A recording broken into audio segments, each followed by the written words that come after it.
Bonjour, alors aujourd'hui, on va parler de ce pouvoir spirituel. Qu'en est-il?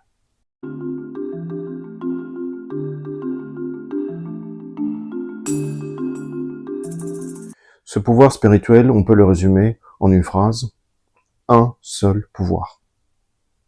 C'est la réalisation de ce seul pouvoir unique qui est en fait l'agent de guérison en ce monde, pour moi comme pour les autres. Mais voilà, quand on regarde le monde, existe-t-il vraiment qu'un seul pouvoir? Parce qu'avec tout ce qui se passe autour de nous, dans le monde, difficile de croire à un seul pouvoir. Et oui. Et donc, voilà, on est convaincu qu'il existe deux pouvoirs, le bien, le mal, et ils sont à l'œuvre tout autour de nous. Et ça, depuis des siècles, malgré les différents messages spirituels qui sont arrivés dans le monde continue à courir après sa perte.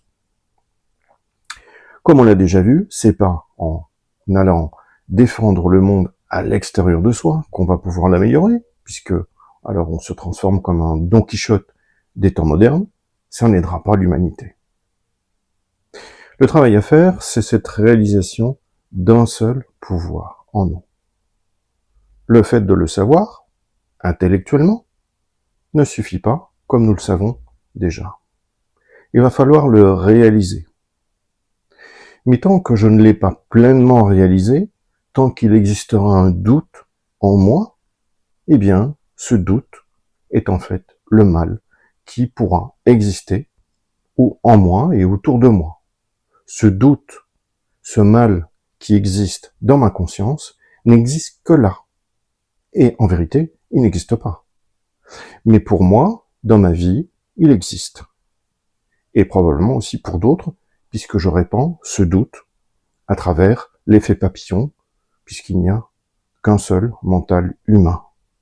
Même si nous apparaissons en tant que différentes personnes, avec chacun son mental. Donc voilà, le secret est simple. Réaliser qu'il n'existe qu'un seul pouvoir à l'œuvre.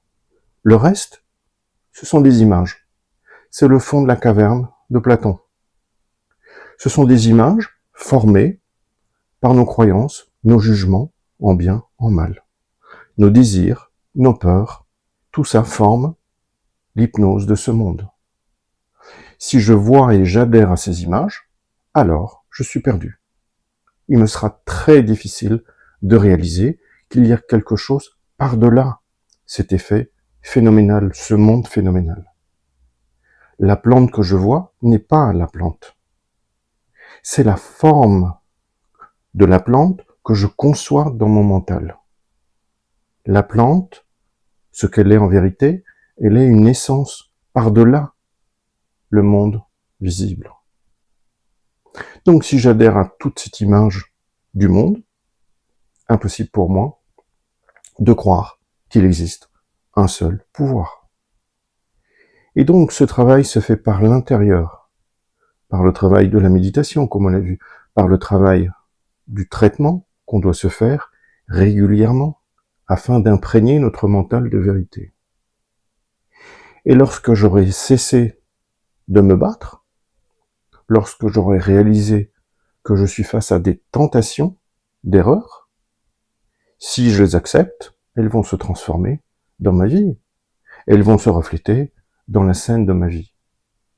Et si je les refuse, et que je reste fermement ancré dans la réalisation silencieuse, par-delà les mots et les pensées, qu'il n'existe qu'un seul pouvoir, alors, en proportion de cette réalisation, je le verrai se manifester à travers moi et autour de moi.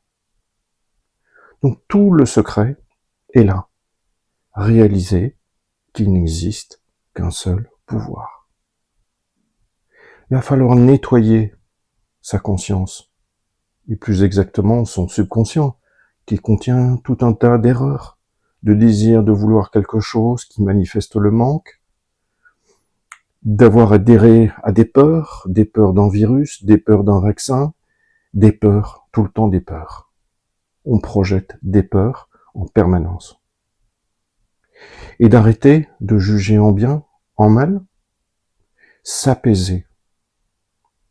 Et donc c'est par cet apaisement et ce travail en douceur, c'est une clé, douceur, qu'on va pouvoir façonner son élévation de conscience.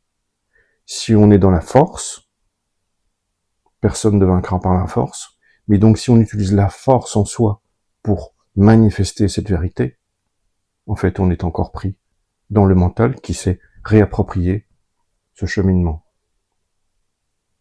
Et donc la douceur, comme on caresse un chien pour qu'il reste calme, c'est le travail qu'on doit faire. Et dans cette douceur, dans cette réalisation qu'il n'existe alors qu'un seul pouvoir, là, je suis arrivé. Là, je suis au retour auprès du Père. Là, je suis de retour à la maison. Et là, je suis par-delà le bien et le mal. Tout mon travail n'est que là. Réaliser qu'il n'existe qu'un seul pouvoir. Et pas deux. Et donc toutes les images d'horreur dans ma vie ou dans le monde, je ne vais plus y adhérer. Ce sont des images qui font souffrir, qui abîment, qui tuent, et oui, mais ce sont des images auxquelles je suis tenté d'adhérer. Et si je suis pris par ces images, alors je suis pris dans le cauchemar. Et je ne serai pas d'aucune aide pour moi ou pour les autres. Le seul chemin, c'est trouver ce chemin au centre de soi, dans l'apaisement des émotions, dans l'apaisement du mental, là où on peut réaliser qu'il n'existe qu'un seul pouvoir. Il faut le réaliser, pas le savoir, le réaliser. Et la vie nous mettra des expériences à l'œuvre, comme des exercices, pour façonner cette réalisation qu'il n'existe qu'un seul pouvoir. Tel est le secret du pouvoir spirituel. Un seul pouvoir.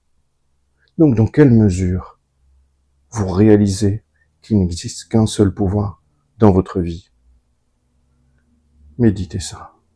Un seul pouvoir.